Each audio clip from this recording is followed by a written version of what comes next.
तो हाँ जी, देखो जी, आपका नाम है निमेश महेश्वरी और ये आपकी जन्म कुंडली का चार्ट है। कुंडली आपकी बनी है मकर लगन की। राशि आपकी है सिंह राशि।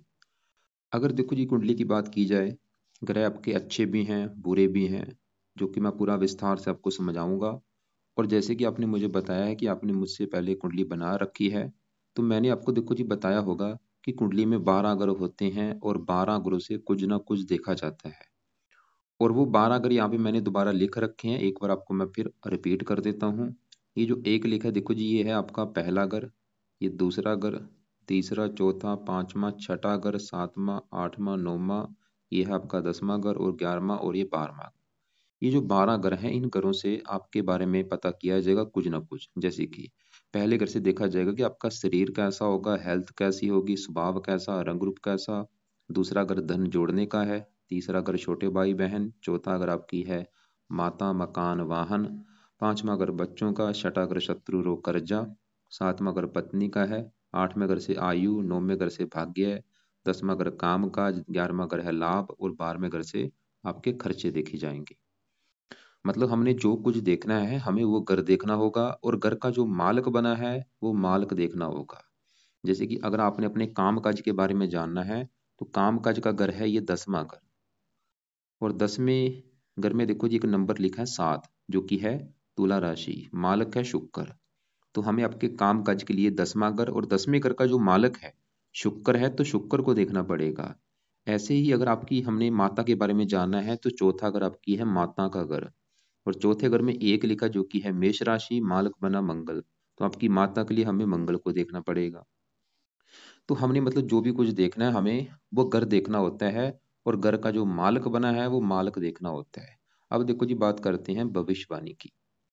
तो देखो जी जो भविष्यवाणी होती है इसमें होता क्या है, ये जो ग्रह होते हैं, ये ग्रह जो होते हैं 9 ग्रह, इनमें से सभी ग्रहों का जो असर है वो हमारे जीवन के ऊपर हमेशा रहता है।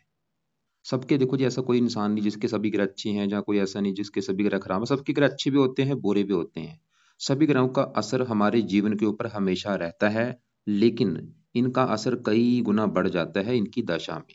मतलब अगर कोई ग्रह आपका अच्छा है जो कि आपको अच्छे फल दे रहा है, और जब उसकी दशा कभी चलेगी उसके अच्छे फल कई गुना बढ़ जाएंगे। अगर कोई ग्रह आपका बुरा है, उसकी दशा में उसके बुरे फल कई गुना बढ़ जाएंगे। तो आपकी कुंडली में देखो जी, आपने आपको मैंने पहले भी बताया होगा, आपका जो राहु है ये भाई मुझे अच्छा नहीं लगा। राहु वैसे भी देखो जी एक अच्छा ग्रह नहीं होता। इस ग्रह को दानव ग्रह कहा गया है, पापी ग्रह, क्रूर ग्रह। ये चाहे किसी भी घर में बैठा हो, उस घर को लेकर दिक्कतें पैदा करता है। खासकर इसकी जो दशा होती है वो अच्छी नहीं जाती। और आप मानेंगे नहीं, मेरे पास 100 में से 80% जो कुंडलियां आती हैं उनके ऊपर राहु की दशा होती है। बंदा देखो जी सुखी है, उसकी लाइफ में कोई कष्ट नहीं, लेकिन जब राहु ने एंट्री लेता है, राहु राहु की दशा आती है, तो उसकी लाइफ में दिक्कतें आनी शुरू हो जाती हैं। पहले आराम से जी रहा था, लाइफ में कोई दिक्कत नहीं है, राहु की दशा आई नहीं तो लाइफ में दिक्कतें, परेशानियां, रुकावटें, स्ट्रगल, ये सब कुछ आ जाता है। बीमारियां लगनी शुरू हो जाती हैं, लोग दुश्मन बनने शुरू हो जाते हैं, काम आसानी से नहीं बनते, हेल्थ खराब हो, मतलब ये सभी चीजें ये आ जाती हैं लाइफ में। क्योंकि ये सभी चीजों का कारक है, बीमारियों का कारक है, रुकावटों का कारक है, परेशानियां, चिंता, जितनी भी ये चीजें हैं उन चीजों का कारक है। तो मेरा कहने का मतलब ये है कि आपके ऊपर भाई राहु की दशा चली हुई है, पिछला भी 1.5 महीना हुआ है। देखो 17 तारीख 12 महीना 23 से 15 दिन वो लगा लो और 1 महीना ये, पिछले 1.5 महीने से आपके ऊपर चल रही है राहु की महादशा। और अभी तो चली है भाई, अभी तो 18 साल की दशा है, 41 में खत्म होगी। और राहु की जो दशा 18 साल की, इसमें 3 पड़ाव होते हैं। 3 पड़ाव मतलब कई बार क्या होता है, ये जब आती है उस समय बड़े लेवल पे बुरे फल देती है, कईयों को आते समय अच्छे फल देती है, कईयों को बीच में बुरे फल देती है, जहाँ जाते वक्त अच्छे फल देती है। मतलब ये 3 पड़ाव में एक जैसी नहीं होती। आ रही है तब दिक्कतें आ रही हैं, अगर आपको लग रहा है कि अभी दिक्कतें आ रही हैं आपकी, तो ये इसका मतलब होता ही आपको स्टार्टिंग में बुरे फल दे रही है। लेकिन ये भी देखना पड़ता है कि बैठा कहाँ पे है राहु। देखो जी आप भी चाहे सर्च करना कि राहु सबसे ज्यादा खराब फल देता है 8वें घर में बैठ के, जो कि यहाँ पे राहु आपका 8वें घर में बैठा है। मैं तो अपना बता ही रहा हूँ, फिर भी आप सर्च कर लेना। आप ये मत सोचना कि मैं आपको डरा रहा हूँ, वहम डाल रहा हूँ। राहु भाई आपका कुंडली में सबसे अच्छा ग्रह, मतलब सबसे बुरा ग्रह है ये। तो कारण क्या है, एक तो राहु आपका बैठा भी यहाँ पे 8वें घर में है, क्योंकि राहु सबसे ज्यादा खराब फल 8वें घर में बैठ के देता है। और आपने देखा भी होगा जितने भी दोष बनते हैं वो राहु उन ग्रहों के साथ बैठा होता है। जैसे कि राहु यहाँ पे चंद्रमा के साथ बैठा है, इसे ग्रहण दोष कहा जाता है। राहु गुरु के साथ बैठे से चंडाल योग कहा जाता है। राहु शनि के साथ बैठा है मांदी योग कहा जाता है। मतलब राहु आपके दूसरे ग्रहों को भी खराब करेगा, और इसका अपना कोई घर नहीं होता, दूसरे ग्रहों को उनके फलों को खुद दिखाता है। उनके जो अच्छे फल हैं उनको बुरे फलों में बदल के दिखाता है। जैसे कि यहाँ पे राहु चंद्रमा के साथ बैठा है, तो चंद्रमा आपके किस घर का मार्ग है, साथ में घर का पत्नी घर का, तो ये पत्नी को बीमार कर देगा, या पत्नी से मनमुटाव आपका होगा इस राहु की दशा में, पत्नी से लड़ाई झगड़, मतलब पत्नी संबंधी कोई ना कोई दिक्कतें पैदा करेगा भी। या तो उसको बीमार कर देगा, या उसकी लाइफ में कोई कष्ट आएगा, या उससे आपकी बनेगी नहीं। ऐसे राहु गुरु के साथ बैठा है, गुरु किस घर का मालक है, तीसरे घर का, उसको उसके जो भी अच्छे फल हैं, उनको कम कर देगा। राहु शनि के साथ बैठा है, शनि आपके शरीर का मालक है, हेल्थ खराब, धन का मालक है। तो सवाल है कि किया क्या जाए। राहु वैसे भी देखो जी 8वें घर में, यहाँ पे सूर्य के घर में बैठा है, शत्रु राशि है। राहु जब भी 8वें घर में होता है, ये भी डिपेंड करता है कि वो राशि कौन सी है। कहीं को उच्च का बैठा होता है, चलो फिर भी अच्छा माना गया, उच्च का है भाई। लेकिन आपका यहाँ पे राहु जो बैठा है, यहाँ पे देखो 5 लिखा है, सिंह राशि है, सूर्य का घर, और सूर्य को ये सबसे बड़ा दुश्मन मानता है। तो जहर सी बात है, इस घर का अच्छा तो करेगा नहीं। मतलब जो राहु की अभी दशा चली है, मैं ये नहीं बोलूंगा कि आपको एक बुरा फल देगा, तो कई बुरे फल देगा ये। खाली आपकी कुंडली की बात नहीं है, ऐसी कुंडलियां मेरे पास आती रहती हैं, क्योंकि 5 साल हो चुकी है, दशा चली हुई है, राहु की 8वें घर में बैठा है, दिक्कतें आ रही हैं लाइफ में। आपकी कल मैं बात नहीं कर रहा, क्योंकि मेरा तो काम यही है। तो मेरा कहने का मतलब ये है कि राहु की जो दशा आपकी चली है, चलो आपने अच्छा किया कुंडली बना ली, आपको क्योंकि पता तो चला कि आपके ऊपर राहु की दशा है, आप मतलब राहु के उपाय करेंगे, चलो कुछ तो फायदा होगा। तो राहु यहाँ पे भाई 8वें घर में बैठ के सवाल की दिक्कतें पैदा क्या करेगा। जैसे मैंने बोला, कोई एक दिक्कत नहीं है कि आपको मैं खाली ये बोल दूं कि ये दिक्कत खाली एक पैदा कर दे, नहीं, कई दिक्कतें पैदा करता है। ये हेल्थ को खराब करता है, पेट का रोग देता है, वो बीमार करेगा आपको, दूसरे ग्रहों को भी खराब कर देगा। यहाँ पे नेगेटिव बात क्या है, इसके साथ जो दूसरे ग्रह बैठे हैं उनको भी ये खराब करेगा। दृष्टियां हैं 5वीं यहाँ पे, 12वें घर के ऊपर, यहाँ पे नीच राशि, खर्चे बढ़ा देगा, नींद में कमी, धन की हानि करेगा। चौथे घर को यहाँ पे शत्रु राशि है, मकान वाहन संबंधी दिक्कतें। तो कुल मिला के मेरा कहने का बस मतलब ये है कि आप जितने हो सकते हैं राहु के उपाय करो। दानव ग्रह आसानी से नहीं मानता, कुछ होते हैं शुभ ग्रह जो कि आसानी से मान जाते हैं, एक उपाय किया नहीं वो शांत हो जाते हैं, लेकिन राहु है भाई, आसानी से नहीं मानता। इसके ज़्यादा से ज़्यादा उपाय करने चाहिए। वैसे आपने मुझे बताया था आप किसके उपाय कर रहे हैं, अच्छी बात है, फिर भी आपको मैं बताऊंगा इसके क्या आप क्या क्या उपाय करने हैं। और एक और बात, यहाँ पे देखो जी, राहु आपका बैठा 8वें घर में, सूर्य के घर में, जो कि इसका है दुश्मन। एक नक्षत्र भी होता है कि किस नक्षत्र में बैठा है। राहु बैठा है आपका शुक्र के नक्षत्र में, और शुक्र आपका बैठा है नीच का। और शुक्र किस घर का मालक है, 10वें घर का, कामकाज के घर का। तो राहु मतलब कामकाज में भी दिक्कतें पैदा करेगा आपके। तो राहु के लिए पहला उपाय ये है, इसकी जितनी पावर, क्योंकि 13 डिग्री का बैठा है भी पावर में ज्यादा, ये पूरा जवान बैठा है। जैसे जो लड़के होते हैं 20-25 साल के लड़के जितने, क्योंकि वो स्ट्रांग होते हैं, ऐसी इसकी ये अवस्था है। अगर यहाँ पे ये बाल अवस्था में होता, 0 डिग्री का होता, 28-29 होता, तो बुरे फलों में कमी आनी थी। लेकिन हमने क्या करना है, इसकी पावर को अब करना है माइनस। वो इसको मतलब शांत करना है। शांत का मतलब ये होता है इसकी पावर कम करनी है, तो कैसे की जाएगी, वो की जाएगी इसके दान करने से। तो राहु का जो पहला उपाय है वो है, आप इसका करो दान। कब करना है, रोजाना करो। रोजाना इसका राहु का दान कर दिया करो। रोजाना टाइम नहीं लगता, हफ्ते में 4-5 दिन कर दिया करो, जरूर करो, करते रहना भी, दान छोड़ना नहीं जब तक दशा है। और जितना इसका दान किया करेंगे उतना ही इसकी पावर कम होगी। अभी कुछ दिन मैंने पहले वीडियो बनाई है, राहु के दान क्या होते हैं, पूरा विस्तार से समझाया है आपको, मैं वीडियो भेज दूंगा, उसमें देखना कि राहु के क्या दान है। जो दान आपको उसमें सही लगे वो आपने दान करने हैं। और दान जब भी करेंगे, राहु का मंत्र मन में करते करते वो दान आपने करना है। तो पहला उपाय देखो जी ये है कि आपने राहु का दान करना है। दूसरा उपाय, आप इसके जो पाठ हैं वो पाठ अपने पढ़ने हैं, जो कि है राहु कवच का पाठ। और तीसरा उपाय है राहु स्रोत का पाठ। ये दोनों पाठ आपने पढ़ने हैं, 2-2 मिनट के पाठ हैं, इनको चाहे पढ़ो चाहे सुनो। वैसे कवच का पाठ आपने बोला था आप पढ़ रहे हैं, अच्छी बात है, लेकिन इसकी संख्या को बढ़ाओ, कम से कम 2-3 पाठ इसको पढ़ो, और स्रोत के पाठ को पढ़ो। दोनों पाठ रात के समय पढ़ लिया करो, या सुन लिया करो ज्यादा से ज्यादा। चौथा पाए, आप इसके मंत्रों को एक बार पूरा कर लो, जो कि शायद आप रोजाना एक माला कर रहे हैं, लेकिन मैं बोलूंगा आप इसके मंत्र एक बार 18,000 या 4 गुना 72 करके छोड़ दो। लंबे समय के लिए मत करना, एक बार करके छोड़ दो फिर। चाहे 18 कर लो, चाहे 72 कर लो, चाहे 1.25 लाख कर लो, एक बार जब कर लिया आपके पूरे हो जाएंगे फिर छोड़ देना, लंबे समय के लिए मत करना। खाली जो कवच और स्रोत के पाठ है ये आप लंबे समय के लिए करना। मंत्र करके छोड़ देना, कवच स्रोत के पाठ डेली पढ़ने हैं रात के समय, और दान भी करते रहना लंबे समय के लिए। इसके अलावा देखो जी, राहु शांत होता है शिव जी की पूजा उपासना से भी, क्योंकि राहु है दानव। तो शिव जी की पूजा उपासना, शिव जी का क्योंकि ये भक्त है, तो आप शिव जी की पूजा उपासना करो, शिव जी के मंदिर जाओ, शिवलिंग पर जल चढ़ाया करो, शिव जी का जो कोई पाठ आपको अगर आता है वो पढ़ लो, चाहे वो शिव चालीसा है, चाहे ओम नमः शिवाय मंत्र है वो पढ़ लो। इसके अलावा राहु माता दुर्गा जी के भी वश में है, तो माता दुर्गा जी का कोई पाठ आप पढ़ सकते हैं, चाहे वो दुर्गा चालीसा है, या आप हनुमान जी का पाठ करते हैं, उससे भी राहु अच्छा होता है। या शनि देवता भी राहु केतु की परछाई है। तो मतलब चार में से आप चाहे चारों के कर लो, चाहे चारों में से जो आपको सही लगता है उनकी पूजा उपासना पाठ पूजा जरूर करो। और 25 पाए वाली आपको मैं एक वीडियो भेजूंगा, उसमें 25 पाए राहु के लिख रखे हैं, वो भी आप देख लेना। तो ये राहु के जो उपाय हैं भाई, ज्यादा से ज्यादा आपने करने हैं, मंत्र करके छोड़ देना है। अब देखो जी, ये तो क्या राहु के उपाय, और ये पक्का आप नोट कर लो। आपने आपका सवाल क्या था कि पिछले जनवरी से जुलाई से आपने बोला दिक्कतें आ रही हैं, क्योंकि राहु की दशा नहीं है, नहीं कि अभी चली है तो अभी से ही दिक्कतें देगा। इनका जो असर दिखना वो पहले शुरू हो जाता है। कईयों को 4 महीने पहले इसके रिजल्ट दिखने शुरू हो जाते हैं, कईयों को 6 महीने से पहले दिखने शुरू हो जाते हैं, कईयों को 3 महीने पहले इनका असर दिखना शुरू हो जाता है। मतलब ये दशा आने से पहले इसका जो असर है वो दिखना शुरू हो जाता है। ये आप नोट कर लो। तो जैसे आपने बोला था पिछले 5-6 महीने से दिक्कतें आ रही है, वो असर इसका पहले से ही आपको दिखना शुरू हो गया था। ये चीज नोट कर लो आप। तो अब देखो जी, मतलब आप इस पूरा यकीन कर लो कि आपकी जो दिक्कत है वो बड़ा कारण राहु है। नोट कर लो, क्योंकि मैं फिर बोलूंगा भाई मेरा इतना एक्सपीरियंस है, मेरे पास बहुत कम लोग आते हैं जिनके ऊपर बुध की दशा है। ये ग्रह शुभ ग्रह है, ये देते ही नहीं दिक्कतें, चाहे जितने मर्जी खराब हो। राहु जितना मर्जी अच्छा हो, उसकी दिक्कतें देनी है, क्योंकि वो दानव है, दांतों वाला जिसके सींग होते हैं, और आपको पता है दानव ग्रह अच्छे नहीं होते। ये देवते हैं, गुरु देवता है, चंद्रमा देवता है, मंगल देवता है, सूर्य देवता है, ये बाकी ग्रह हैं देवते। है तो शनि भी दानव, लेकिन शनि से भी 4 गुना अधिक राहु पापी है, क्रूर है। शनि भी दानव है, लेकिन शनि देखो जी एक न्याय कारक है। अब सवाल शनि की यहाँ पे बात करते हैं, आपको और भी अभी उपाय बताऊंगा।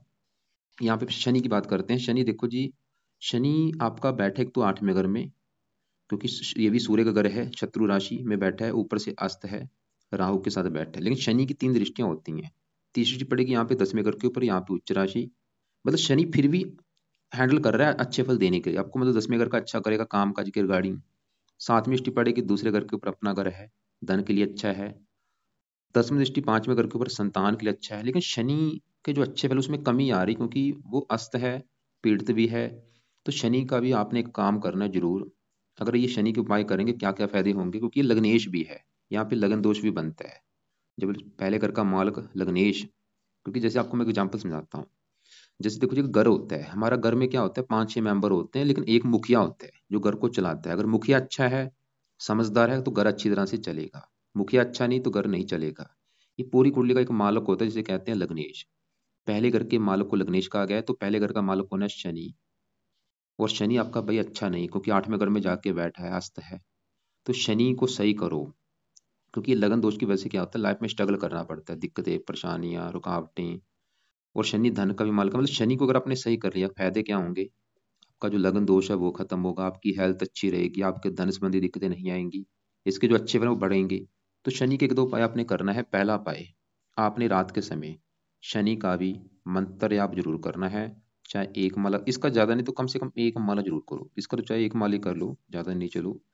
तो शनि का एक माला मंत्र आपने जरूर करना है, ओम शम शनिश्चराय नमः। क्योंकि मैंने अभी आपको क्या बोला था कि अगर आप शनि के उपाय करते हो उससे भी राहु अच्छा होता है, क्योंकि ये राहु केतु शनि की ही परेशानी है। तो इसलिए शनि का मंत्र आप करने, शनि खुद भी अच्छा होगा, राहु भी कंट्रोल में रहेगा। इसके अलावा आप शनि मंदिर में भी अगर आपका टाइम है तो शनि मंदिर में भी माथा टेकने जा सकते हैं हर शनिवार को। वो आपकी मर्जी है। बाकी मंत्र आप तो जरूर करना, रात के समय करना है, रोजाना ये भी करना है, 1-2 माला, चाहे एक माला ही करो करो जरूर। अब इसी घर में देखो जी, चंद्रमा और गुरु बैठे हैं, क्योंकि ये पीड़ित हो चुके हैं। चंद्रमा देखो जी आपकी कुंडली के 7वें घर का है मालक, जो कि है पत्नी का घर। अगर आपकी पत्नी का सुख देखना है 7वें घर से, और 7वें घर में लिखा है 4, जो कि है कर्क राशि, मालक है चंद्रमा। तो पत्नी के लिए किसको देखना पड़ेगा, चंद्रमा को, क्योंकि वो 7वें घर का है मालक। और चंद्रमा के अलावा 7वें घर में मंगल है, मंगल को भी देखना पड़ेगा। 2 ग्रह देख के डिसाइड होगा पत्नी के बारे में। वैसे तीसरा ग्रह भी है शुक्र, क्योंकि वो पत्नी का कारक होता है। तो यहाँ पे नेगेटिव बात क्या है कि 7वें घर का मालक चंद्रमा वो 8वें घर में, सातवें घर में मंगल वो नीच का है और पत्नी का कर्क शुक्र वो नीच का है। तो ये कुंडली आपकी दिखा रही है कि आपको पत्नी संबंधी कोई दिक्कतें परेशानियां लाइफ में आएंगी, कोई ना कोई दिक्कतें परेशानियां जरूर आएंगी। तो चंद्रमा क्या दिक्कतें पैदा करेगा, वो आठवें घर में बीमारी घर में, जहाँ तो पत्नी बीमार होगी या पत्नी से मनमुटाव होगा या विवाह में देरी होगी या पत्नी से बनेगी नहीं, चंद्रमा ये दिखा रहा है। और ये सातवां घर भाई पत्नी के अलावा इस घर से दिल्ली की इनकम को भी देखा जाता है। मतलब चंद्रमा ये दिखा रहा है कि दिल्ली की इनकम को भी लेकर दिक्कतें आती हैं कोई ना कोई। तो चंद्रमा का भी आपको एक दो उपाय करना चाहिए। वो क्या है, ये जो राहु के अभी मैंने उपाय बोले हैं शनि के, ये है रात के समय, ये थोड़ा सा नोट रखना। चंद्रमा का जो उपाय है वो है सुबह के टाइम आपने चंद कवच का पाठ पढ़ना है। कवच क्या करेगा, रक्षा का काम करेगा। छोटा सा पाठ है, एक पाठ चाहे सुन लो चाहे पढ़ लिया करो और जानना, सोमवार से स्टार्ट कर लेना। इसके फायदे ये होंगे, एक तो पत्नी के लिए अच्छा है, पत्नी के लिए अच्छा है, डेली की इनकम के लिए अच्छा है, मन के लिए अच्छा है, मानसिक चिंता आपको नहीं होगी, और भी कई फायदे होंगे। अब देखो जी, सातवें घर में जो मंगल है, अगर मैं मंगल की बात करूं तो सातवें घर का मालिक अभी हमने देखा चंद्रमा वो आठवें घर में है, ऊपर से राहु के साथ शनि के साथ बैठा है, विष दोष भी होता है। और मंगल सातवें घर में वो यहाँ पे नीच का बैठा है। और मंगल आपकी कुंडली में दो घरों का मालिक, एक तो इस घर का चौथे घर का जो कि है आपकी माता मकान वाहन का घर, और 11वें घर का जो कि लाभ का घर है, लाभ बड़े भाई बहन। और जाके बैठा है सातवें घर में पत्नी घर में नीच का। कुंडली इसकी वजह से बनी है डबल मंगलिक। तो मंगल ये दिखा रहा है कि आपकी मैरिज लाइफ में कोई दिक्कतें पैदा करेगा कोई ना कोई। क्या दिक्कतें पैदा करेगा, या तो विवाह में काफी देरी करता है, या विवाह अगर हो भी जाता है पत्नी से बनती नहीं, लड़ाई झगड़े होते हैं, पत्नी संबंधी दिक्कतें पैदा करेगा कोई ना कोई। इसके अलावा ये जिन घरों का मालक है, चौथे घर का मालक है, नीच का होकर बैठा है, तो मकान वाहन संबंधी भी दिक्कतें पैदा करता है। लाभ का मालक है, लाभ में कमी। वैसे लगन को देखेगा उच्च राशि लगन का अच्छा कर देगा। मतलब आपका जो पहला घर आपका शरीर है, वैसे पहले घर का मालक हमने देखा शनि, वो तो अच्छा नहीं, लेकिन मंगल पहले घर का अच्छा करेगा। आपकी हेल्थ अच्छी, स्वभाव अच्छा, रंग रूप अच्छा, पर्सनैलिटी अच्छी। तो मंगल पहले घर का अच्छा कर रहा है, लेकिन साथ में घर की सबसे ज्यादा हानि करेगा।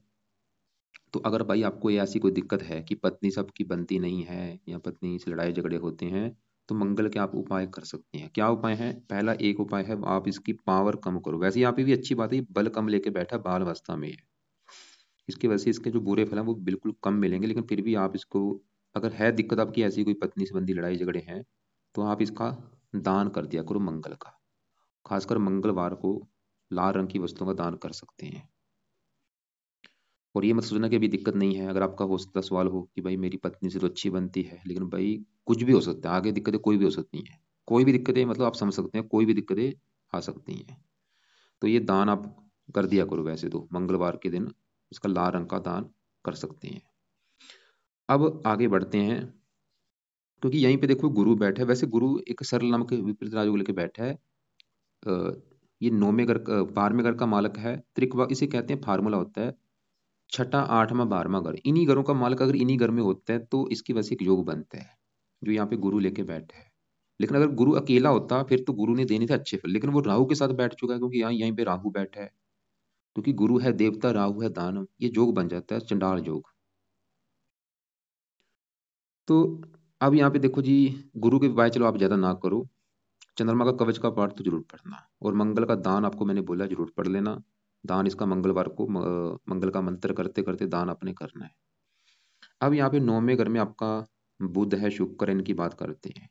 9वें घर में जो आपका बुध है वो है आपका बहुत अच्छा, जो कि यहाँ पे उच्च का बैठा है। ये इसका अपना भी घर है, उच्च राशि भी है। बुध ये दिखा रहा है 9वें घर का अच्छा कर देगा। 9वें घर से भाग्य देखा जाता है, धर्म, तीर्थ यात्रा, विदेश यात्रा। तो बुध ये दिखा रहा है कि आपको भाग्यशाली बनाएगा, क्योंकि जब भी ऐसा योग बनता है कि 9वें घर का मालक अपने घर में होता है, ऐसे लोग भाग्यशाली होते हैं। ये भी आपके लिए अच्छी बात है, क्योंकि भाग्य आपका फिर भी अच्छा है, भाग्यवंशी लाइफ में फिर भी सुख आपको मिलेंगे। बुध ये दिखा रहा है कि आपको भाग्यवंशी लाइफ में फिर भी सुख मिल ही जाएंगे, भाग्यशाली बना देगा। और बुध, लेकिन बुध यहाँ पे अस्त बैठा है, ये दिक्कत आ चुकी है। अस्त की वजह से इसके जो अच्छे फल हैं वो मिलेंगे कम मात्रा में। लेकिन कई बार शास्त्रों में कहा गया कि बुध को अस्त होने का दोष नहीं लगता, लेकिन फिर भी आप इसका एक काम करो, वो है इसका रत्न धारण कर लेना, पन्ना। वैसे तो दोष नहीं लगता, होता ये बुरे फल आपको, मतलब जो अस्त है वो अस्त का दोष उसको ना लगे, फिर भी आप इसका पन्ना रत्न धारण कर लो। और वो रत्न आपने लेना है अपने वजन के बराबर। अगर वेट आपका है 70 किलो के आसपास, तो 7.25 रत्ती का पन्ना ले लो, उसको आपने चांदी में जड़वा लेना है, और आपने धारण करना है राइट हैंड की इस छोटी उंगली में।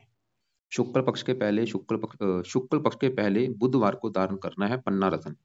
और धारण करने से पहले कच्चे दूध में या गंगा जल में धो के फिर आपने धारण कर लेना है। फायदा क्या होगा, बुध की पावर बढ़ेगी, भाग्य आपका ज्यादा साथ देगा, ये सबसे बड़ा फायदा होगा। बुद्धि भी तेज होगी, क्योंकि बुध बिजनेस का भी कारक है, बिजनेस के लिए अच्छा होगा। वैसे तो बहुत अच्छा ही अपने घर में बैठ, लेकिन बस हमने पावर को बढ़ाना है। हरे कपड़े ज्यादा पहना करो, नीले कपड़े भाई बिल्कुल बंद कर दो पहनने, क्योंकि राहु का कलर है। तो नीले कपड़े बिल्कुल बंद कर दो, या पहन सकते हो कभी कभार, हरे कपड़े ज्यादा पहनो। तो हमने क्या देखा, यहाँ पे बुध अच्छा है, बुध का आप रत्न दान करके उसकी पावर को बढ़ाओ। और कोई रत्न आपने धारण नहीं करना, खाली बुध का ही करना है। अब इसी क्रम में देखो जी, बुध के साथ शुक्र बैठा है, और शुक्र यहाँ पे बैठा है नीच का। और जो ग्रह नीच का होता है वो अच्छा नहीं होता। मतलब शुक्र इस घर की कर रहा है हानि, बुध तो इस घर का कर रहा है अच्छा, कि आपको भाग्यशाली बना देगा, लेकिन शुक्र ये दिखा रहा है कि आपके भाग्य की हानि होगी। लेकिन इसे कहते हैं कि योग बना होता है। ये योग क्या है, नीच भंग राजयोग, मतलब शुक्र का नीच हो चुका है भंग, क्योंकि इसी घर में बुध बैठा है। मतलब ये बुध का अपना घर है, तो वो शुक्र का जो नीच है उसको भंग कर रहा है। नीच भंग राजू बन चुका है, मतलब जो शुक्र के बुरे फल आपको मिलेंगे नहीं। लेकिन सवाल है कि बुरे फल है क्या आते, शुक्र देखो जी 9वें घर की हानि करेगा, और शुक्र जिन घरों का है मालक, मालक किस घर का है, 10वें घर का। 10वें घर से देखा जाता है काम काज। और 10वें घर में देखो लिखा है 7, जो कि तुला राशि है, मालक शुक्र, मतलब शुक्र आपके 10वें घर का है मालक। शुक्र ये दिखा रहा है कि आपको काम काज में आएंगी दिक्कतें, क्योंकि नीच का बैठा है। लेकिन नीच भंग राज्यों की वजह से इसके जो बुरे फल आपको मिलेंगे नहीं। लेकिन देखो जी यहाँ पे वो लागू पूरी तरह से नहीं हो पाएगा, क्योंकि यहाँ पे बुध अस्त है। अगर बुध अस्त ना होता तो नीच भंग राज को लागू होना था। लेकिन यहाँ पे अच्छी बात क्या है कि शुक्र आपका अस्त हो चुका है, क्योंकि जो ग्रह नीच के होते हैं अगर वो अस्त हो चुके हैं, उनके बुरे फल हमें नहीं मिल पाते। अस्त की वजह से शुक्र का जो बुरा फल है वो बिल्कुल कम हो चुका है। और शुक्र आपके इस 5वें घर का भी मालक है, संतान के घर का, संतान संबंधी भी दिक्कतें, पढ़ाई में दिक्कतें। तो मतलब इसके बुरे फल आपको मिलेंगे नहीं। लेकिन हमने अच्छे फलों को लेना भी है, क्योंकि अस्त हो चुका है, तो अच्छे फल कैसे लिए जाएं। आप इसका जो पाठ है, शुक्र कवच का पाठ, वो पढ़ सकते हैं। वो पाठ आप रात के समय पढ़ लिया करो। एक पाठ कम से कम शुक्र कवच का पाठ आपने पढ़ना है। क्योंकि जो राहु बैठा है, मैंने क्या बोला था, राहु शुक्र के नक्षत्र में बैठा है। और शुक्र आपका नीच का, अगर इसका नीच अगर राजू नहीं हुआ, तो शुक्र क्योंकि 10वें घर का मालक है, राहु आपके काम काज में दिक्कतें ज्यादा पैदा करेगा, भाग्य की हानि करेगा। क्योंकि राहु क्या करेगा, जिस घर में बैठा होता है उस घर के फलों को दिखाता है, या जिस नक्षत्र में बैठा होता है वो ग्रह कहाँ बैठा है उसके फलों को दिखाता है। तो शुक्र के फलों को दिखाएगा ये। और शुक्र क्या है, नीच का है, भाग्य की हानि होगी राहु की दशा में, काम काज में दिक्कतें। तो इसलिए शुक्र कवच का पाठ आपने जरूर पढ़ना है। और बुध का पन्ना रत्न धारण कर लेना, हरे कपड़े ज्यादा पहना करो। सूर्य यहाँ पे वैसे अच्छा बुध की राशि में है, मित्र राशि में है, वैसे तो मार्ग के लेकिन क्योंकि अपने मित्र घर में बैठा है और कारक भी है इस घर का। केतु भी थोड़ा सा धन खर्च कराता है। तो मैं देखो जी, मैं एक बार फिर रिपीट करूंगा तो कि आपने क्या क्या करना है। एक तो देखो जी, सबसे ज्यादा उपाय आप राहु के करो। ज्यादा से ज्यादा 25 उपाय वाली वीडियो भेजूंगा, उनको भी देखना, उसमें से क्या उपाय आपको सही लगते हैं वो भी आप करो। बाकी ये जो उपाय है ये तो आपने करने ही करने हैं। कवच स्रोत के पाठ ज्यादा पढ़ने हैं, दान ज्यादा करो, मंत्र एक बार पूरे करके चाहे छोड़ देना। और रात के समय ही आपने शनि का भी मंत्र एक एक तो माला करना ही करना है। और अगर आपका टाइम लगे शनि मंदिर में माथा टेक के वहां पे आ सकते हैं, प्रार्थना करके आया करो कि शनि देवता जी आपके मैं मंदिर इसलिए आया हूँ क्योंकि मेरे ऊपर चल रही है राहु की दशा, मैं चाहता हूँ राहु का जो बुरा फल है वो मेरी लाइफ में ना आए। तो इसके अलावा ये तो हो गए रात के समय। और रात के समय आपने शुक्र कवच का भी पाठ पढ़ना है। मतलब राहु के जो उपाय हैं और शनि का जो मंत्र है और शुक्र कवच का पाठ, ये आप रात के समय करो। और चंद कवच का जो पाठ है कम से कम एक पाठ, ये आपने पढ़ना है सुबह के टाइम। और बाकी आपको मैंने बोला था कि मंगल का दान आप हर मंगलवार को करना है। ये भी आपने ये मंगलवार को कर दिया करो। मंगल ग्रह की लाल रंग की वस्तुओं का दान आपने मंगलवार को करना है। सुबह के टाइम देखो जी, आप हनुमान जी का पाठ पढ़ो। जैसे मैंने आपको बोला था राहु हनुमान जी के भी कंट्रोल में है, तो हनुमान जी का कोई ना कोई पाठ आप जरूर पढ़ो।